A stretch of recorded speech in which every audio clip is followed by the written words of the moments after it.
So welcome everyone to the Edward Hutchinson podcast. This is the third ever podcast that we've done of this. I am joined today by Mr. Chris Ricks, who is actually an agent who works in our office on Rodeo Drive with Compass, and actually was with Pacific Union prior to that, and Partners Trust for a couple of days. Correct. I think, Chris? A month.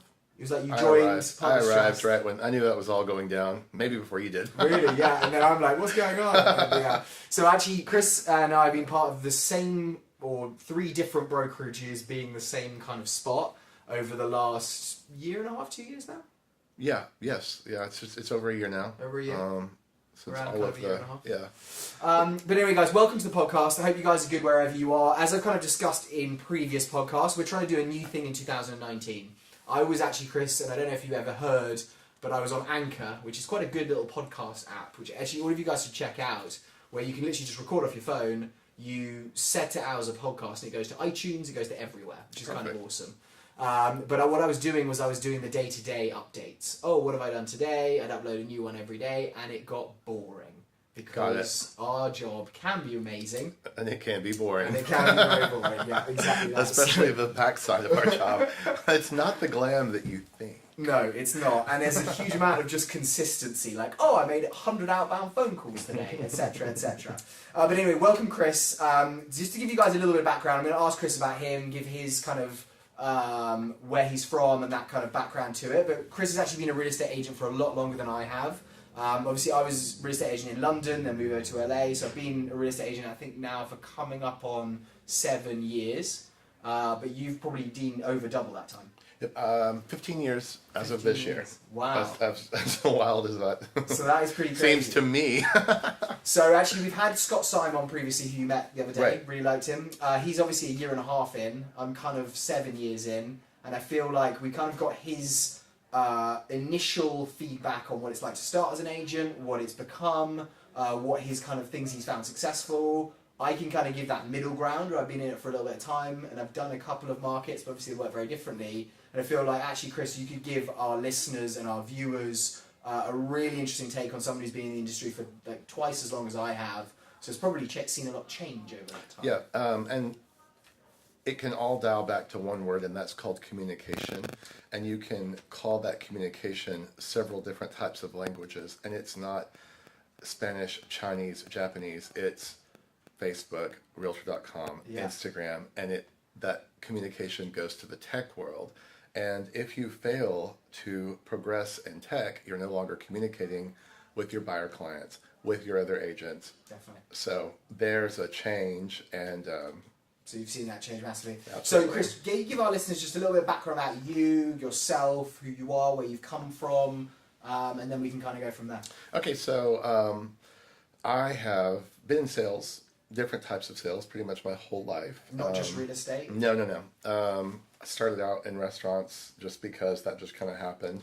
And then Selling meals in restaurants? Yeah, like actually server. Oh, amazing. I was going to say, like, selling restaurants? And I'm like commercial real estate side? Or? And then, so, there's that whole thing where your server doesn't know anything about anything, and you're like, well, what the hell are you here for, And I want to know what's, so you sell them the dessert, you sell them the extra topping, whatever, and that just seems like the easiest thing in the world, right? Well, then I went into, I did a short stint in the medical field.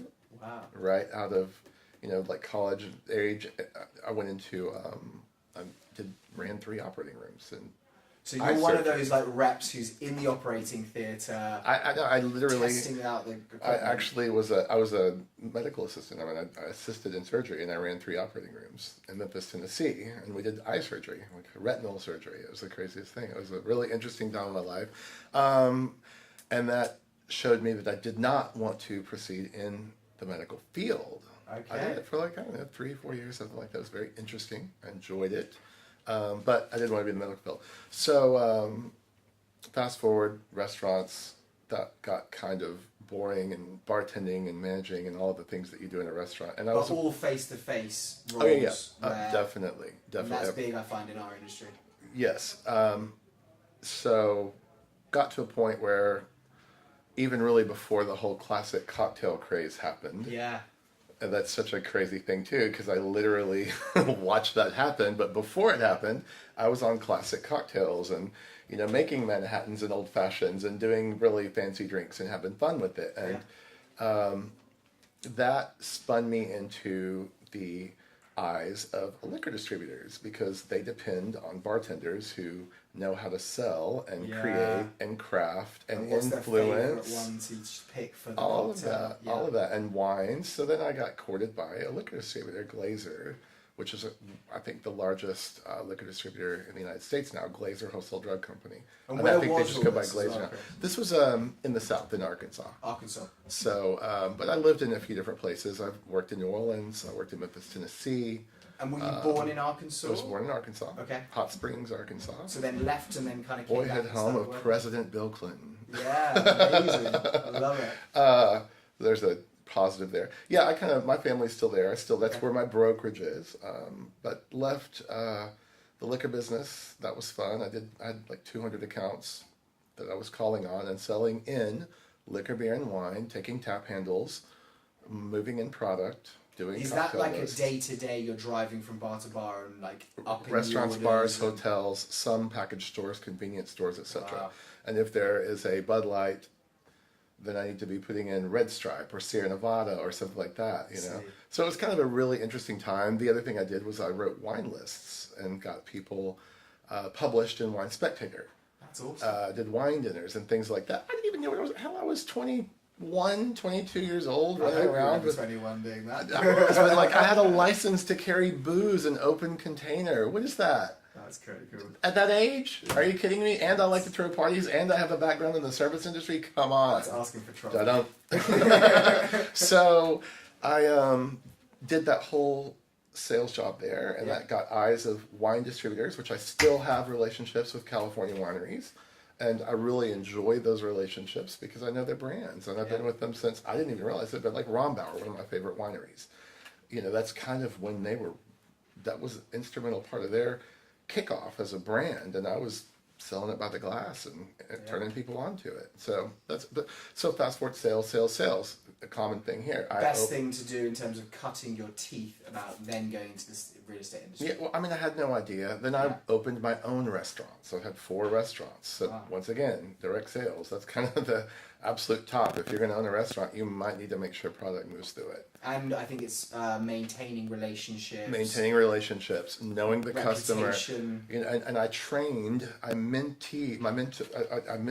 my staff, I didn't just hire them, I trained them and taught them how. And one of my guys, Logan McGarry, he's in Washington, D.C. He's got 4 restaurants he's rocking. Really? He pays me props on his website, and he started in the business with me. That's awesome. And it's sales, and he gets it. And he's doing a great job out in D.C. I'm so excited for him, but I'm excited about that because, I got tired of the restaurant business. I got lots of great reviews. I was even up in the LA Times before I ever even knew about moving here. I can show you that sometime. It's kind of interesting, my little free light to LA. I love that. But I couldn't do it anymore. It's exhausting. It was like repetition, and I didn't feel like I was at my potential. I felt like I'd reached a certain level in the restaurant business. Burnt out, kind of? I was no longer stimulated. Okay. I'm the type of person that needs to be able to recreate and be able to be out and about and do. And I felt like I had kind of just reached a plateau. Yeah. And I wasn't really interested in franchising. I wasn't interested in, everything you can do at the restaurant. I was just done. So I was ready to do something totally different. Real estate. I got into real estate because. So what was that? You just kind of saw a You're film? gonna live for this. Yeah. You're gonna live for this. Arkansas. Yeah. Back in that day, which was '99. Yeah. And prices are much less than they are in LA. Yes. I had $100,000 that I could buy anything I wanted to with, and I wanted a very simple 2-bedroom house, good closets, good quality, and I couldn't. There were a few realtors that used to frequent my establishment, and I told them, like, hey, this is what I want, and they couldn't seem to figure out how to get me in a property. So I found it on my own. I had no idea what I was doing at that time frame, and the level of tell an agent what you want. Yeah. They provide it for you because that's their job, right? They didn't even listen to what I was asking for. Very simple. I'm I like, suppose this in is what I want. '99 that must have been early days of the internet, where probably a lot of the business, it wasn't like all the listings were You listed have the online. hippest restaurant in town. Yeah. Everyone's coming to it. And at that time, you could just pretty much buy the whole town for that price point. I had no idea about hindsight. Really?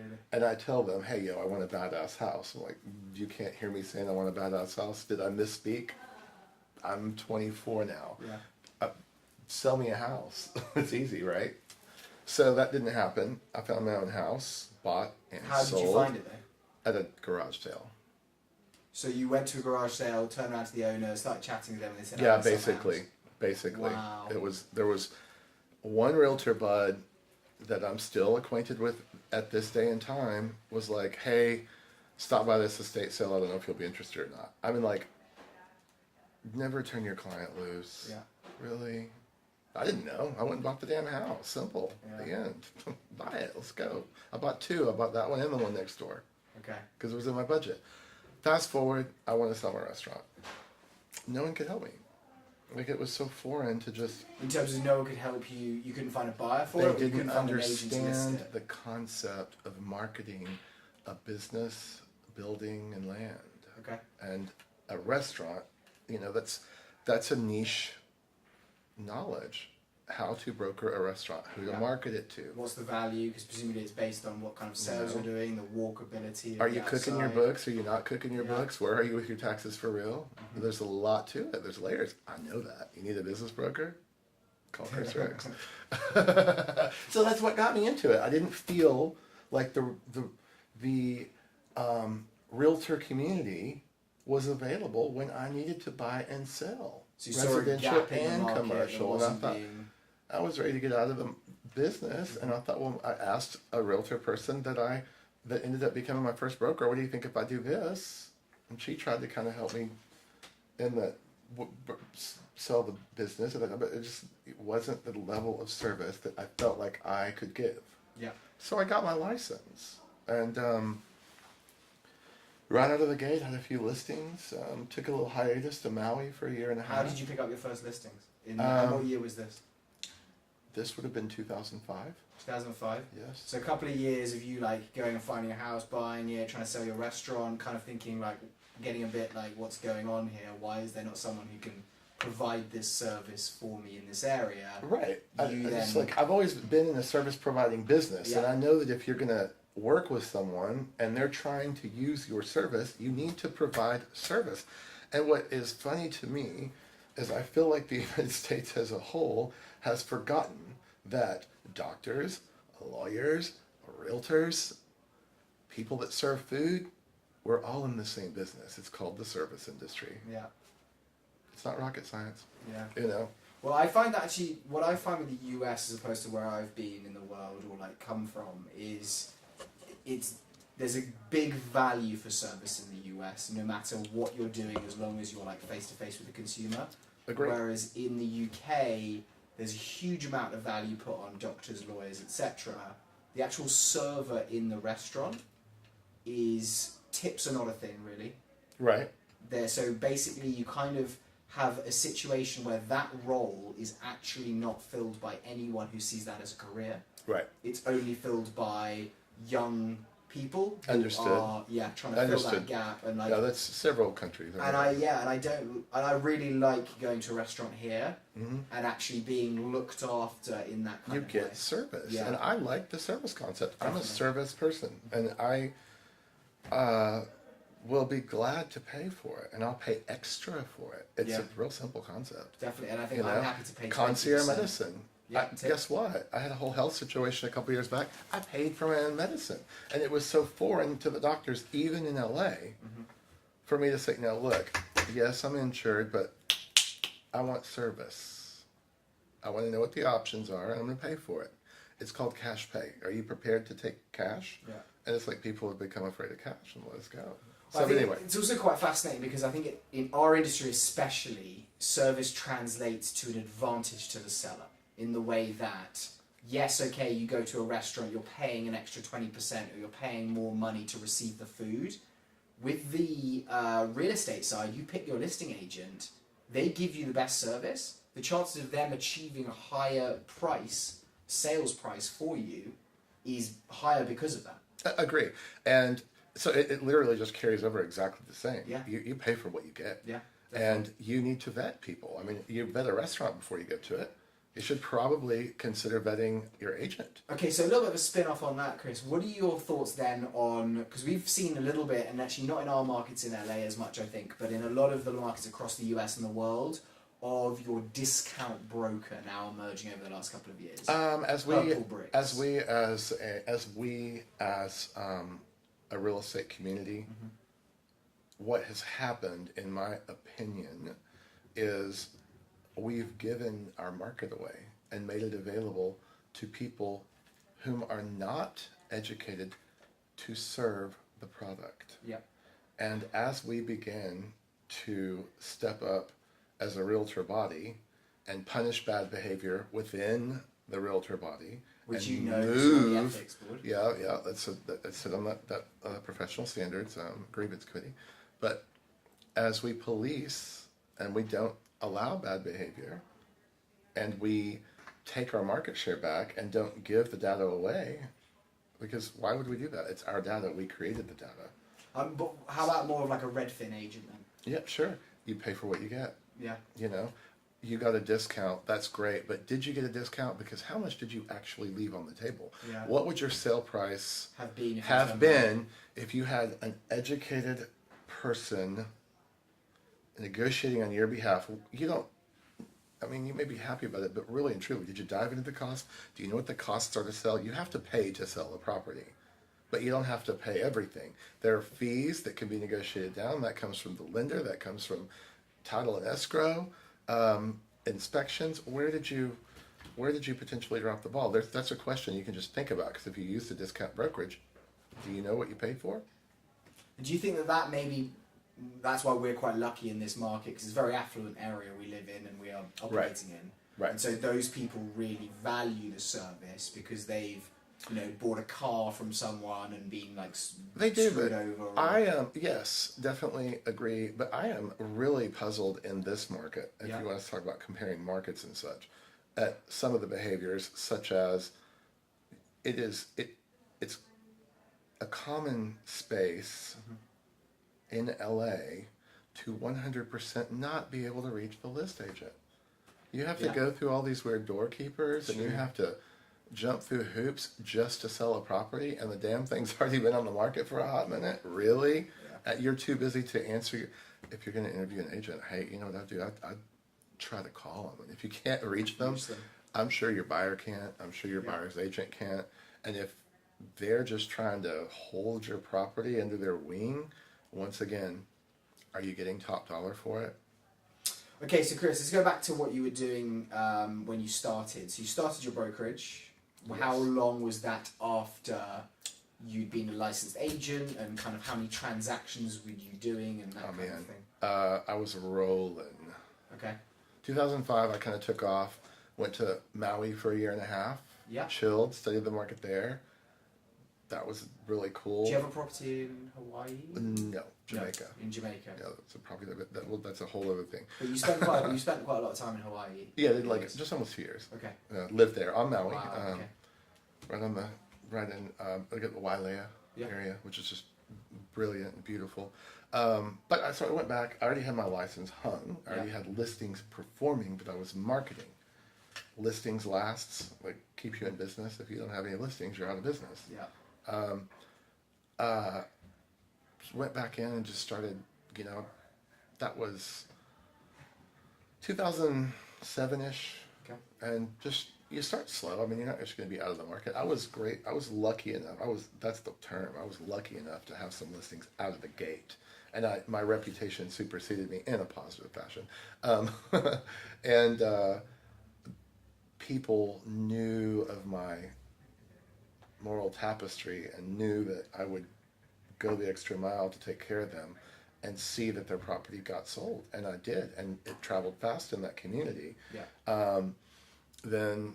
Would you say that's an advantage of kind of starting out being an agent in like a small community? No, it doesn't matter where you start out. If you know people, then you'll be great. It doesn't matter the size of the community. If you don't know anybody, you don't know anybody. And you got to figure out a way to know people, Yeah. which is where I am in LA. And we can touch on that in a moment. How do you think that would translate? Say you had a restaurant in LA that you were running in like one of the neighborhoods. I assure you that I would already have a sphere developed. You'd have a similar thing, but do you think it would be as dramatic effect as I the think it could main be. restaurant in that area where everyone knows, oh, you know the guy who used to own this? It's relationship based. Yeah. And it doesn't matter, if you're a deacon in a church or a restaurant owner or whatever your career is or was or where you've come from, it's relationship based and it's Sphere of influence. sphere of influence. And I believe that if people think positively of you, then you don't have to prove yourself. Yeah. They know But you're you going do to have do to your keep job. up that Sphere. positivity. You have to keep up the positivity. You need to stay in touch with people. Yeah.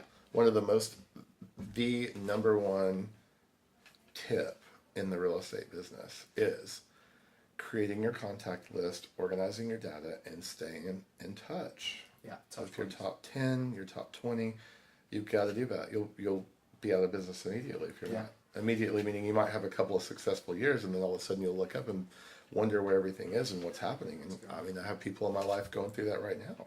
Because actually we're always told that, I think, when we start, especially in the US markets, of 90% of your business is going to come from your sphere of influence. You can pay Zillow, you can pay Realtor.com, you can pull in all these leads and Those are try and do not it. quality leads. 100%. They're And not so quality leads. It comes from that sphere of influence. I'd like your thoughts on this. So my take actually, and obviously like you join us on LA Mansion Tours. If any of you guys are thinking, what does Chris look like? And you followed us on Instagram, you know what it is. You're not watching the video. Chris is the guy that drives us around in his beautiful Jaguar, gives us his opinions, some of which I just like crack up about because I love just hearing your thoughts on some of the finishes that we see. I love it. But my thoughts actually, and the reason why we're so active on social is because I feel that with the distribution of video and audio and picture content for free at the scale that we can now do it, No brainer. you can take your sphere of influence and almost create not the same as a sphere of influence, because it isn't the same as you shaking someone's hand, chatting to them, reacting to them as if you're face to face, but it's almost a larger, more scalable secondary sphere of influence. Agree. And that is marketing 101. Yeah. As far as I'm concerned. Marketing and sphere of influence, those are totally different things, but in my opinion, I have arguments with people all the time talking about, print material. Yeah. I'm sorry, but print material is 100% appropriate. I can guarantee it, because when was the last time you walked into a listing and didn't see something in print? Yeah. It goes out, it gets around. If it's nice, it stays. Depending on your market, there might be a real estate book or something that you should be, it's market specific. Nashville, Tennessee is not a print market necessarily. They're a little bit more techy. LA's techy, but it's also laid back tech. Yeah. Nashville's more advanced tech, in my opinion, as is Austin, Texas, on some levels, So it's location based as to where you spend your advertising dollars. And if you're trying to advertise and you're not using social media platforms, you get an F. Yeah. You Because I do feel like we're going through that shift in attention of people used to buy the newspaper every morning. People used to always watch their TV. Yeah, that's now become the smartphone. But actually also I think that, like, because we're obviously always discussing this and spending a lot of time around each other, but there's also a huge amount of, like, friction for these new things that some of it doesn't pay off. Like, my mind is going to yesterday. I just paid a couple $100 for a new, what's it called? What's the, I don't even have it. I'm so pathetic. Not Echo, but Alexa. Amazon Alexa device. I guess what zip code I have. What zip code? 90049. Oh, you got one of those. I'm the agent on Alexa. Yeah. So we just talked to Alexa about Chris Ricks. Yeah. Alexa, who's the best realtor in 90049? And then it'll tell If you. I don't pop up, please let me know, because I need to get a refund. Well, yeah, because we got that one, I think, for Venice and Ocean Park. But similarly, I don't use that yet. No, neither do I, but I want to go ahead and lock it down just in case. 100%. So some of it's trial and error. I cannot tell you how many failed dollars I've spent. But, and then you don't know if you're going to, like, that's, okay, you want to know how I got started for real? Yeah. In the tech world, the tech side of it, when the world started viewing me, there's this thing called Zillow, Realtor.com, and Trulia, and those did not used to be.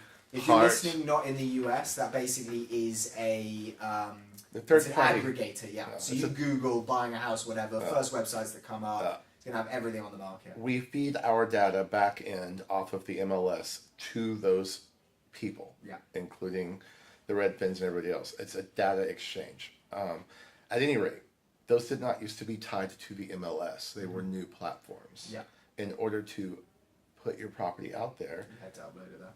Manually. Yeah. And I think I was probably the first person in my area that exercised those platforms, which immediately catapulted me and my exposure, which then turned around to sales, which turned into referrals, which turned into listings. Then I had a huge listing portfolio. At one point, I think I had about 80 listings on my own. Wow. I was double ending deals left and right. Why? Because I had a book of business. They called me to look at a house. They didn't necessarily like that house, but guess what? I had 5 others in the same price point. Definitely. You know, you don't show people 100 houses. Mm-hmm. You know, they know it's on the market. And that's another thing that I've always been good to do, is listen to someone and hear what they're saying and pair them with a property. I don't need to spend my life running around in a car showing property. I'm going to know my inventory. Mm-hmm. I'm going to listen to what you say, and I'm going to give you what's available, the best that's available. Yeah. And guess what? I'm not going to spend a lot of time closing the deal. It's how I do it. I know how to pair people with properties. Okay, so I like it that we've got some good background about kind of what you started and how you kind of got going. Obviously, you've still got a brokerage back home. I do. I own my own brokerage there. So how does that work with you currently being in LA? The internet. So basically, you've got a couple of agents there. I do. I have an executive broker and a licensee, both of which I'm grateful for. They both came to me at different times, and I said, you know, they were trying to get into the business, wanted to interview another brokerage or two. So there's a service and a disservice, and I'm grateful because I got to work with them from scratch. They did not have bad habits. I got to teach them and mentor them into a business where I was immediately able to see their success, because they didn't have to door knock or things that you might end up having to do as a new agent, or just search for knowledge. Like, you know, you walk into this business. So they have the ability to shadow you, see how you do it, see how the business works. And I'm grateful. You know, the disservices, they've never had to be at another agency and try to figure it out. You walk into an agency, you may have a desk or a place to sit or whatever, and then what? Yeah. You know? So they've never had that experience. The backside of this, they've never had that experience. Yeah. I'm glad. That's not a good experience. No. The old brokerage model is broken. It is. It's been broken for years. It's ridiculous. Yeah. It's absolutely ridiculous. So what ended up bringing you to LA, Mr. Ricks? What was it? Because obviously you presumably had a business there that was going well. You were big in your community. You know, when we were talking about the restaurant, and I said that I needed to change because I had plateaued. Yeah. I'd done the same thing in real estate there. Yeah. With my personal feel. Can you do more? You can always do more. Can you do things different? You can always do things different. But once you get to a place in any type of situation where you no longer feel like, you know, your value is, or you're just not really progressing. You're just at a stagnant place. Okay. I had reached a stagnant place. I needed excitement. I needed new challenges. It's all personal. You know, so several personal reasons. Was there a moment where you kind of looked at your life and you were like, you know what, I want to be in LA and I'm going to regret this if I don't move over there and keep my business 100%. Here, I mean, you would understand. I had, at that point, you know, I had all the cars, I had all the houses. You know, literally, I still have a great house there. So you made it in your own head of like success. Of what that thought of success was at that point, and with a lot of my sphere at that point, you know, but that, you know, wasn't the type of success that I was looking for solely. I appreciate that. I love it. I still work it every day, literally every day. I still work that part of my life. It's still a very major part of my life, but I wanted to learn more, see more culture, have more. I love the coastal life. I mean, you surf, I snorkel, which obviously not here, but I went on a whale watch the other day. I can't go on a whale watch in Hot Springs, Arkansas. I suppose actually that probably came from you spending that couple of years in Hawaii as 100%. Well. Yeah. 100%. But those are the things that I like. Yeah. I like to be outdoors. I like to do beach walks. I like to have like really amazing food. And Is the climate similar to where you're from? Because I've never no, been it's there. like 30 right now Oh wow, in Arkansas. Okay. It's like it rains a lot. It's really cool. Deciduous trees, Yeah. and pine, and like Big some change in the seasons. some of the best crystals in the world come from Hot Springs, Arkansas. There's thermal waters there. The water's great. The air's great. I'm sorry, air quality in LA Yeah. really like it's It's a bit yellow. like I had my favorite investment was air purifiers so far in LA, you know. Yeah. But it's a totally different life there. Yeah. It's a different culture, and that goes with real estate. What's the difference between here and there in real estate? It's all culture and communication, and words are interchangeable, and I'm sure it's the same where you're from, but it's a slightly different culture, but everybody's trying to reach the same goal. Yeah. There's another 0 or 2 added here, but it's the same process. It's the same process. Yeah, but there's also like there's an element of like people who don't want to leave where they grew up from. Right. Do you know what I mean? I get that, but It's kind of because I've never like seen that, and obviously I grew up in London, and so it's a little bit different than growing up in like a little country village and then wanting to move to a big city. I'd always say like, I'd want to be in a city somewhere because I'm used to being able to walk out my front door and. I'm in a country village, Yeah. and I'm wanting to move to the city. And that's I don't it, want yeah. everything to close at 9 o'clock at night. Yeah. I'm 22 years old. And that's it. But then I've got cousins who turn around and they're like, oh, I can't wait until I, get married, have a kid, and can move back out of the city. And maybe I will, and I have Yeah. that option. Yeah. I've kept that option. This is what I'm doing now, and this is what I enjoy now, and maybe there'll be a time where I no longer enjoy LA. I can't see ever permanently leaving LA. I think I'd probably have a place here until I died. Yeah. And maybe likewise Hot Springs. I can't tell you for sure about either way. Hell, I might move to Italy. I quite like that outlook on life, though, Chris, because I think a lot of people try and plan their lives out quite significantly. I tried that, and that didn't work. Yeah, it does. I had a bunch of other plans, and Yeah. you know what? And if you just listen, and you listen to yourself and Make your the best of it, enjoyment, Yeah. you might, if you just listen, you might realize that maybe some of the plans you made are no longer the same plans, and you need to reevaluate. Because change is constant, isn't it? Not It just is. with you, yourself, and what you want. Also, like, you have no idea what society is going to be like in a year. Yeah, or exactly. what, And people like freak out because, oh my God, I've lost my job and my life's ending, and hell, they even killed themselves. I'm like, really? You didn't lose your job. You just got an opportunity for a whole new life. Yeah. Let's go and restart it. Just know what's happening and make the change and go figure it out. Be And if positive, you make the best of the situation you're in. And aren't making it somewhere, then maybe you're not supposed to make it there, and maybe you need to move on and find out what's plan B, because your plan A didn't work or isn't working any longer. Yeah. So, always look on the positive side and just No, I adapt. try. Don't try and change everything. I try. Yeah. I try to have a good time. Right? So I think actually the topic that we're wanting to just make sure that everyone who's listening and watching is actually something that you, I think, have a very unique position on, which a lot of people probably think about quite a lot. It's like, oh, I moved to New York and I'm an agent here, or I, I'm living in a small little village and I'm the dominant agent in this area and I want to move to a big city and I'm kind of scared about doing that. What has your experience been of working in two separate markets at the same time? Is that difficult? Because I always think like, I know my price per square foot Being for top, different areas. being top dog, and then knowing no one. Well, yeah. I mean, that must be a weird reshift, but equally like running the business when you've got two different markets with two very different parts of the world. Average price per square foot in Hot Springs, Arkansas is probably $75 per square foot, and here it's what, 900 to 1,000? 100%. How about that for starters? So is it been hard for you to keep your head in both markets? No, it's not. Look, I you think of it like you're just driving around, and you learn the areas, and why an area might be more valuable in another area. Yeah. I mean, you can see it in the real estate realm when you actually start dialing into the schematics of real estate and how it really works, especially on the backside with what we do, property valuations and locations. And so, I still have to stay dialed in, and I'm doing that I still have listings in Hot Springs. I suppose you've got a couple of agents there. Well, I just posted a new listing in the MLS the other day. Yeah. I've got contracts coming across my desk that they're writing, that people are writing on my listings. I'm in the MLS nonstop. in Yeah. Hot Springs. I'm in the MLS nonstop here.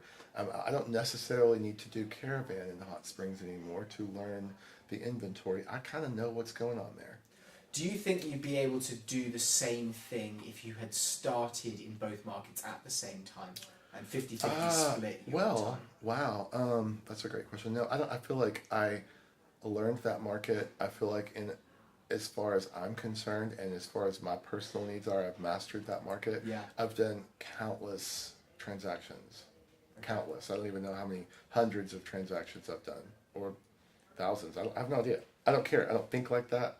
I'm like, okay, these people need help.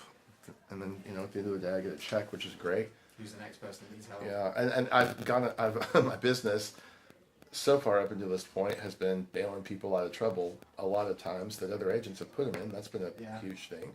Doing both markets at the same time would probably be difficult as a new agent.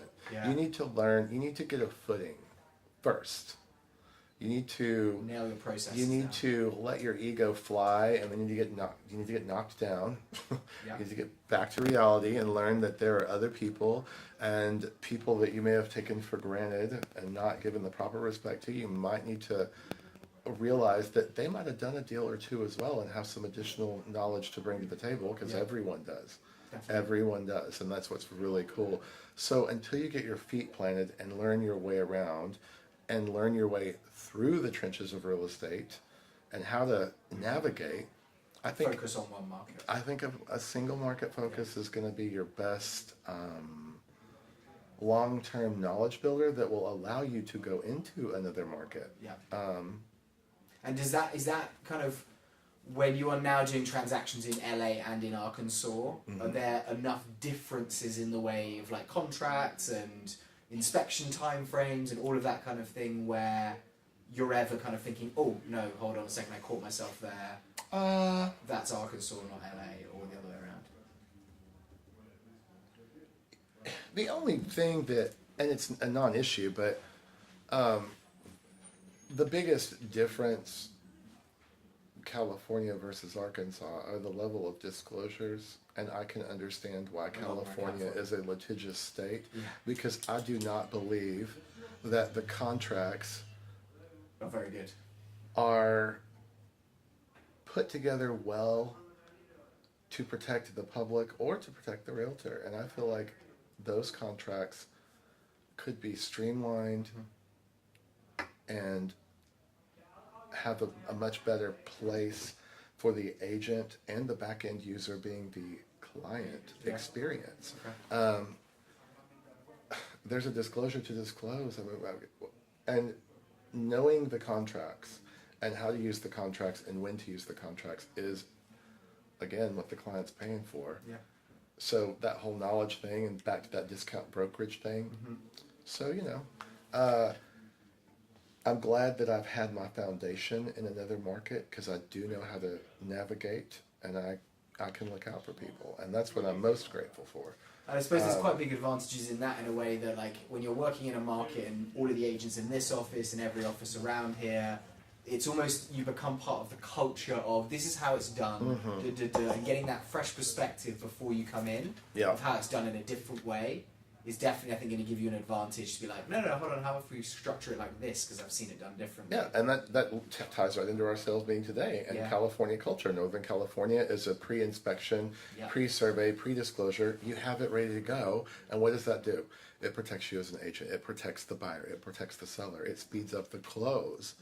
And that's some new knowledge here in LA, and I've been doing that my whole life. Yeah. And how do you think that is the reason behind, because we were talking about this yesterday, I think, when we were on LA Mansion Tours, is that 50% of the real estate suing and the court cases are in California, 75% of those 50% are in Southern California as opposed to Northern California. Do you think that has a big effect on it in terms of those numbers? Well, I think that we have a lot of agents and a few brokers. There is not the level of mentoring in this business across the entire United States of America happening, in my opinion, to turn someone loose with a contract representing, most of the time, someone's most valuable asset. I don't know how I could say that any different. Yeah, and we have a major education situation and a major disclosure situation and a major, at the end of the day, communication situation. And if we started at the communication level, we wouldn't have a disclosure problem. We wouldn't have an education problem. Because you might be a brand new agent, and it's okay to do your first deal. And it's okay to say, you know what, that's a great question. I do not know the answer to that. I'm going to write it down, and I'm going to get right back with you. Rather than doing a BO, a blurt out. Not a fan of, so faking it till you make it. No, that's not real.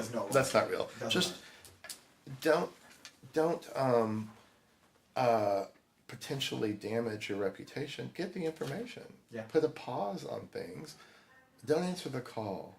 Get the information, then call them back. Don't give the wrong information out. Don't give misinformation. Just hold on a second. Let's get the information. Because that just boils again. You're right. Communication boils back you down told to reputation. me. You know. Because it's like your reputation is everything, especially in this business. 100%. It's in life. And you're only as good as your last at bat. It is in the whole life. Yeah. You know, everybody knows a scumbag in their community. Mm-hmm. And it's quite funny actually being in the realtor community in LA. You hear the little whispers, don't you? Yeah, you do. You can't help it. Did you hear about that guy? He just got sued for this. Yeah, oh my God, and I love it because when I hear that I listen further. I keep listening, and I'm processing in my mind on an ethical standpoint and a Department of Real Estate standpoint, on an MLS standpoint. I'm actually processing the entire transaction. I'm listening to the sound bites of the little gossip snippets, and I'm thinking, okay, I'm going to believe that this guy's innocent until proven guilty. And I'm like, what's missing? Oh, you failed to disclose your agency? Guilty! You know, you misled someone on the price? Guilty! You know, but everyone should have the opportunity to do the right thing. And if they've clearly not done the right thing, most of the time, though, it goes back to disclosure and communication. Those are the reasons we're in court, being sued, whatever. Those are the reasons. Yeah. Communication and disclosure, and because you're busy is no excuse. Slow down your wheel. I've been guilty of it. Everybody's guilty of it in the business that's had a stream of business, because it just, but you absolutely must slow down the wheel and protect your client. And we take for granted. Here's something that's kind of, I feel like this is an important soundbite. We're in the business. I'm sorry, but we have listeners that probably don't know what the MLS is, and we take that for granted. People don't know what the surveyor does or why he's even coming to the property. Yeah. People don't understand how serious the termite contract is. They don't know that. Yeah. Why would they know that? I didn't know that. They're not dealing with it day to day like we do. Right, and then all of a sudden their house is eaten and it's fallen down. Yeah. So slowing down and educating the consumer. That's our job, to protect the consumer. That's our job. Do you think that the real estate license test should be more difficult? That test is ridiculous. Yeah. It's absolutely ridiculous. And I'll give you a very clear and concise question. This is a question that I had to know the answer to in order to pass the California licensure procedure. What was the population of California in 2004? Siri, come on. Yeah, let's get down to brass tacks. Let's teach people how to sell real estate. Because it's basically just more of a how do you pass a multiple choice test as opposed to actually like the valuable information that you're picking up. On that as well then, okay, if you're a new agent, if you're sitting here listening to our podcast right now and you're saying, right, you know what, I've heard what Rix and Ed have said, this is for me. I want to get into the industry. Tomorrow I'm going to apply to start studying for my test. I'm going to start looking into what's going to make my business go. What are the main things you say? Obviously, education I think is very important. Do you do that regularly? Oh, me? Yeah. Do I do education? Still regularly. Okay, so this is funny. In Arkansas, it's 60 hours to get your license, 60 classroom hours. Yeah. And then LA, I can't remember what it is, but I think it's 39 or something maybe. Is it? Whatever. Bad, so, but there's 3 books that you have to go through, and so it's different. I actually did the licensure process for California twice, not because I failed, because I wanted to re-look at the data. Really? I sat through the initial 60 hours in Arkansas, I think 3 times. Yeah. And I did that in the form of, I did it at home here because I already know the information. I clicked through it, whatever, the test was a breeze for me because I know it. I've been doing it for 15 years. There's very slight differences in California versus Arkansas, but the point is, you have to do CE afterwards. When I did my CE in Arkansas as a beginning agent, I didn't do that 6 hour or 10 hour, 12, whatever it is. I didn't do that. I just sat through the 60 hours again. Because every time you take a class, you learn more. You must continue your knowledge. And I think that if you're doing the minimum CE requirements that a state has, then you're already setting yourself up for failure because you're not really furthering your education. And if you're going to do something, you got to continue to learn and grow. And you don't do that solely by closing transactions. Definitely, because I think it's the same in any industry you're in. It is. Okay, you're a doctor. Oh wow, we've got a new medical thing that's evolved. There's a new drug. Like if you're not on top of that, you're not giving the best service to your clients. You're not relevant. Same with a lawyer. Oh, they changed the law about this. Same with a banker. Tax preparers. 100%. You know. And so actually, I feel you're absolutely right. Like because a lot of people look at real estate agents and they kind of think, oh, you know, because I think that there is a little bit of that negative stigma around our industry where you see a huge amount of people that do the role part time. Or a huge amount of people who have licenses but don't actually really do transactions. And I'm going to cross a line here, and I don't really care whose little feelers get hurt, but if you're in real estate part-time, if someone tells you they're in real estate part-time, run. Yeah. Run. Because, you're going to be paying them There's the same no such amount thing. of money for less than half the You're going to end up, potentially end up in a bad situation. And if someone's saying that to you at a listing presentation, they're saying, well, I'm a half part-time or whatever it is, what does that mean when on Saturday afternoon they get a phone call from someone wanting to see the property and they're out with their kids or they're, doing that? And the other part-time is, I have my license. I've never done anything ever in my entire life, but all of a sudden I'm a professional. I'm going to get you. No. If you're a part-time person and you've got I had that said to me by someone in the little, Beverly Wood area. I'm part-time. I don't answer my, what do you, okay. Yeah. If you're not, the problem with that is this part-time and not having enough knowledge is you're already breaching your fiduciary responsibility to the client. Yeah, definitely. You're not putting their interests first and helping them get into a property because you maybe don't have the education. Yeah. And it's okay. Here's the caveat. If someone says they're part-time, and here's the part-time where you don't necessarily run. I've got some people that'll help me. I've got a team. I've got someone. Then go, if they're your friend or your family or whatever, then let's go with it. But make sure that you've got the background to help you through the transaction. It's part of the interview process. Well, that was the thing as well, because I found I cut my teeth in the London market. But actually in the London market it works very differently where you only really have one agent in every transaction. And the agent is listing and representing the seller and then going out to find buyers. So you don't have two sides of the transaction. So we were always taught whenever you're walking clients into the property, never assume, because assumption is the mother of all fuck-ups. Never walk into a property and think, oh, well, I think this is a piece of shit and I think this is overpriced and say all of that stuff out there. Well, that's just the wrong thing because they may absolutely love that. 100%. I can't tell you how many times I've put my foot in my mouth. So many, yeah. Some of my best clients, still to this day, I love them dearly. Yeah. I hope they hear the podcast. Yeah. And they know, I know, it's no secret. Yeah. We bought this fabulous lake house, and it had this pristine mint green shag carpet. Yeah. It looked like it had never been walked on from the 80s. It may not have been from the 80s, but still the color, the mint green, really, it's not really... Today's kind of taste. They got it, they loved it, it was fine, they lived with it, and they decorated with it, and it was fine. And there was nothing wrong with the carpet. It was my opinion of the shade. Definitely. I had some catch up with my foot. Yeah. Guess what? I relisted the property. Guess what guess what it had? The same carpet that actually was still pristine. Yeah. Based on my suggestion on the resale, we changed the carpet out for the resale. Yeah. We brought good value for the house. Yeah. I think it would have been a stumbling block on the resale. But I don't go out. What I do is, in that scenario, is I make sure defects are noted. Yeah. Hey, I know you love this house, but do you realize that huge leak on the ceiling right there, there's a giant crack in the foundation that I can walk through? That's our job. And our job isn't to overspeak if we don't have the knowledge, but if we see something, we might need to get the correct knowledgeable person in. Yeah. Be the source of the source for them to get the correct information. But not on But tastes. maybe the color scheme and maybe that granite pattern's their favorite. Yeah.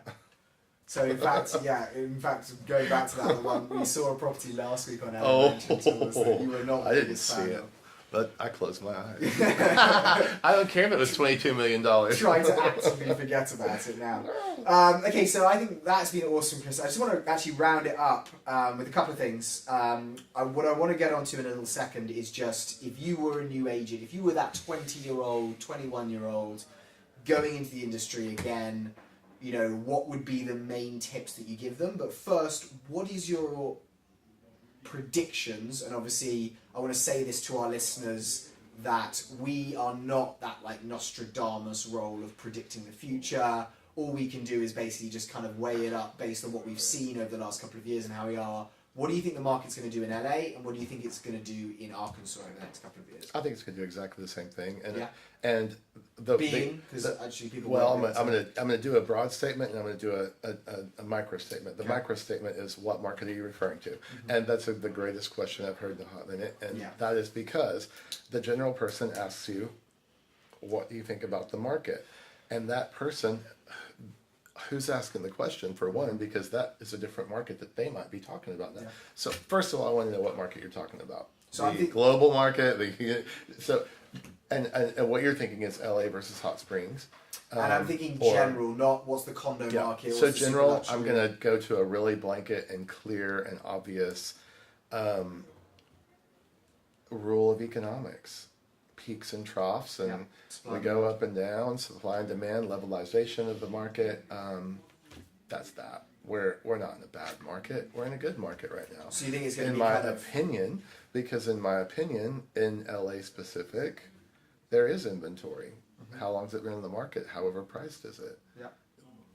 Guess what? We're not in necessarily. People are worried about it not being a good market because we're not having multiple offers. Well, we're not having multiple offers because the prices aren't exactly correct.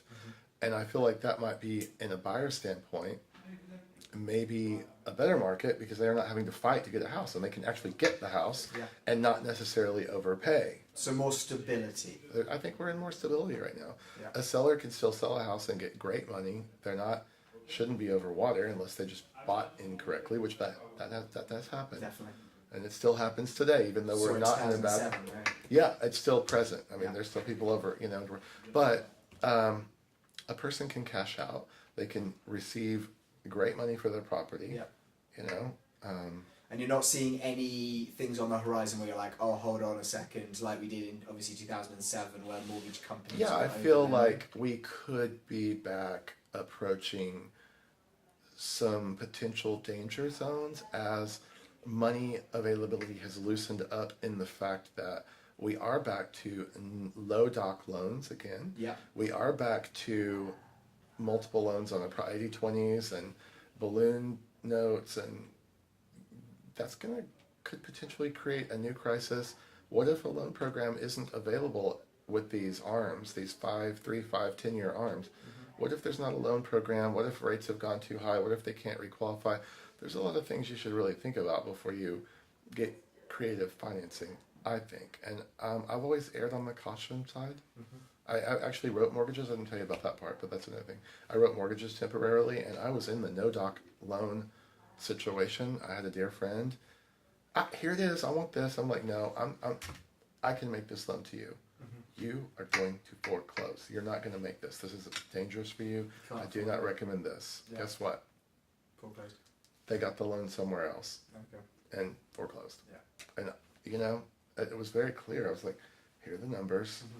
This is way out of whack. Yeah, because I feel like a lot of people fall into that. I hope we don't get back to that. But I feel like there's going to be some elements of it. Because I think there is a lot of that element of people who see the market do 10% a year over the last 3 years. They get into that short-term mindset of, oh, well, I'm going to buy it, but don't worry, even if I can't quite afford it, even if I sell it in a year, I'm going to make 10% on it. Yeah, and the vacation rental situation, I'll just rent all these properties. Definitely. I want to throw one more thing in. This is going to be really cool for you and I to keep our finger on the pulse of and watch. And I saw this, and this is part of the crisis we had before. the market started turning. Builders were cranking out product and saturated the market. Yeah. We had an extremely oversaturated market. We did not have enough people to buy the inventory. We didn't have renters, right? Now I know LA's a huge place. I know there are a lot of people here. I know we have a housing crisis as it is anyway. What I'm really intrigued by is the amount of development in LA. One thing, and I'm going to spin off and I'm going to come back, but this has not had enough attention. This is the biggest downtown renovation in our lifetime. We'll never see a downtown renovation like we're seeing in Los Angeles, California. There hasn't been enough press on it. I feel like it should be receiving international press because what they've done in 2 and 4 years in downtown Los Angeles is absolutely incredible with the architecture and the retrofitting and the remodel that's done. It's brilliant. It's beautiful. It should have more attention. We'll never see anything like this in the entire world in our entire lifetime. It's that cool. Spinning back to that, what I was just talking about before that is the amount of units that has created. There are a ton of new units downtown. There's a huge amount of new construction, huge developments going in the marina. And all over Los Angeles, you can see dotted everywhere is new construction. Big projects going up. Not 10-unit complexes on a lot, but huge projects going up. And I'm wondering, as these things are popping right up and getting finished quickly, and I'm not questioning the quality, what I am questioning is the amount of new inventory versus buyers, renters, etc. I am afraid Oversupply. that we may see an oversupply in Los Angeles very soon. So it will actually probably be kind of like what happened in Manhattan, because we've seen that, I think, over the last few years from the agents I've spoken to there, where everyone wants to be on this little island, Manhattan, in New York, There was such a shortage for such a long amount of time that then they put up so many units in that area that it was kind of got to a point where it turned into a buyer's market. Right. Because it was like, And hold on. I think it can happen a couple of different ways here. We've seen a lot of private money, so they may take the for sales off and lease them potentially at a lower rate until the supply goes down, and then they can put the stuff back on.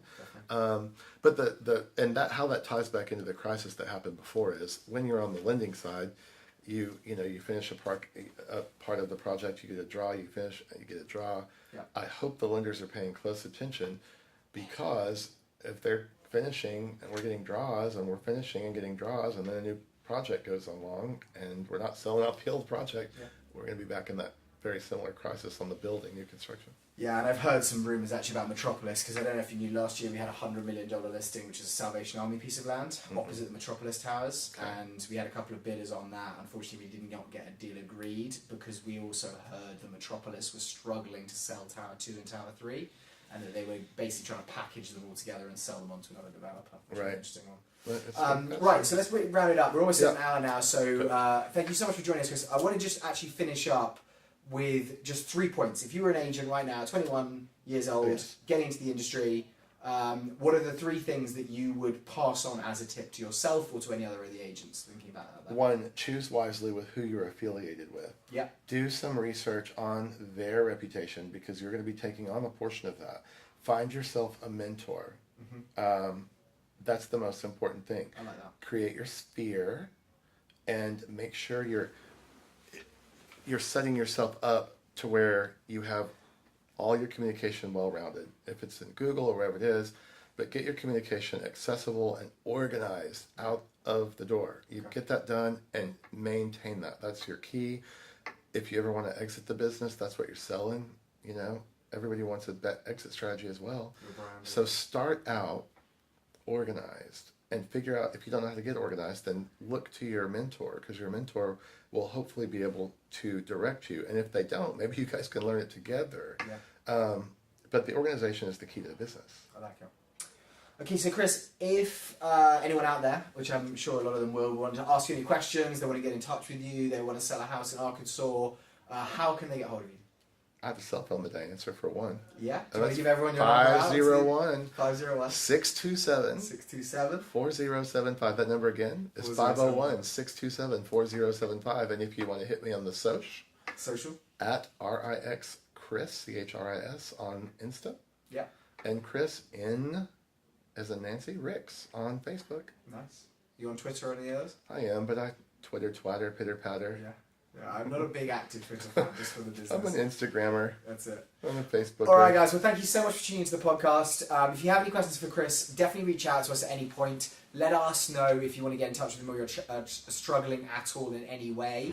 And I would love it if you guys could just make a comment, thank him for actually joining us on the podcast today, and kind of give us any feedback. If there are any points here that we didn't go into enough detail on, or anything else the way you think that we really should address something else that's coming up, let us know, and I'm sure we'd love to have Chris back again, hopefully in a couple of weeks, and talk about any other topics that are arising, coming up. And actually, we need to do one, Chris, I think, on the ethics committee side of it. Oh boy, Because I think that's an inside. I'm excited. In fact, are you allowed to talk about that? Yeah, I can talk about things. Just not say names and who well, it is. And I mean, there are so many cases. different scenarios that we can discuss that we don't have to even refer to case or name. Yeah. You know, that's just not even necessary. But I like to hear about the trends, because I think that's very interesting. Trends are very interesting, Yeah. yes they are, and it ties into the market and Yeah. what's going on in the market, and several things we talked about today. Definitely. Communication, disclosure, education. And the changing of the distribution of information. And Absolutely. how are we going to evolve our ethics with that? Mhm.